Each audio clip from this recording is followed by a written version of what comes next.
God, my teeth hurt so bad. What's going on, babe? Let me see. Oh, I see. You've been listening to the new Post Malone album.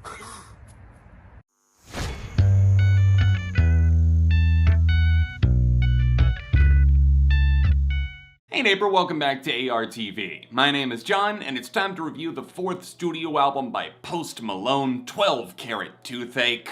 I've had very mixed feelings on Posty throughout the years because he seems like one of the most genuinely likable personalities out there that you will find, both down to earth, funny, but braggadocious and flexy when he needs to be, and at the same time, I feel like he's also been tethered to this realm of music that just doesn't scratch that many itches for me. On his first album, while there were undeniable bangers in the mix, I also found a lot of filler, a lot of fluff, and a lot of attitude that just didn't really suit him all that well with the instrumentals he was choosing. Now here we find ourselves in 2022. It's been about 3 years since Post Malone's last full-length album, and I think this is a confusing effort in some ways because it feels like more of a regression than a step forward. 12 Carat Toothache definitely has a vibe to it, but it can come across a little one-dimensional. Does it make sense if I say I enjoyed the album a little bit less each time through because I started to notice more things that were a little bit more annoying or just got too repetitive or monotonous and I didn't find songs really standing out from the pack?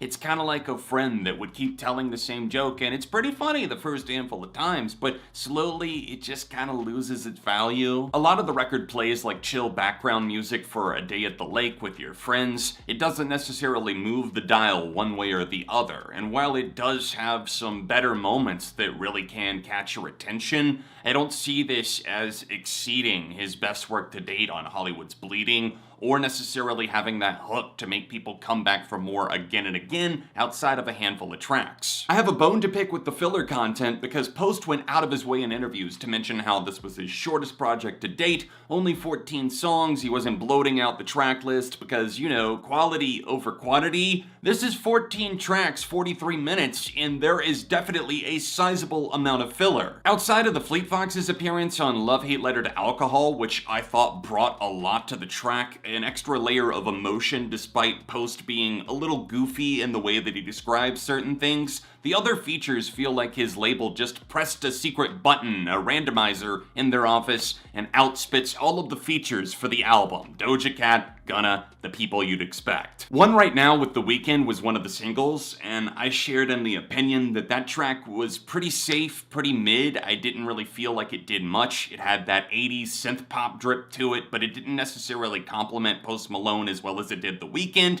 and it makes sense that he opened that track, and I just feel like the bar gets lowered from there. However, I enjoyed the other big feature here from a single, Roddy Ricch on Cooped Up. I think Post does a fantastic job at really melting into the next verse from Roddy Ricch. It's a fun time, I enjoy it, and it's definitely a windows down type of banger. I Like You featuring Doja Cat is definitely another one running at the top of the pack. I really enjoy the vibe, the chemistry. It's like it has a smile on its face the size of a bridge. One thing about this track that really struck a chord with me and tingled all of my senses was the floating outro. I loved the islandy flute vibes that you just don't see a ton of, at least in the mainstream, these outros like that just take their time to chill and cruise for like 15 to 20 seconds. The opening confessional Reputation is a solid entry point to the record, but I don't think there's necessarily a ton of replay value there. I appreciate what he's doing vocally and the way that he's so transparent, but I think the album really finds its stride by Cooped Up,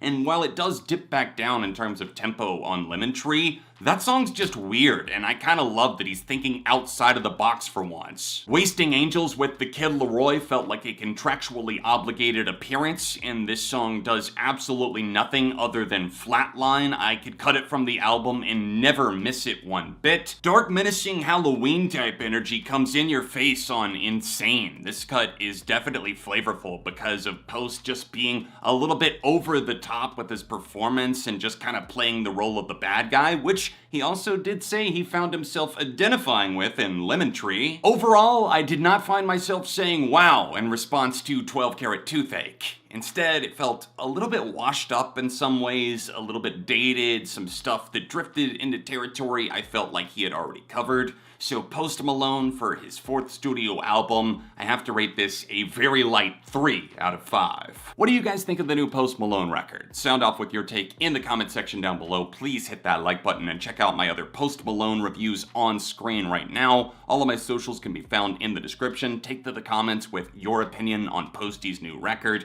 And other than that, I'll see you soon for more on ARTV.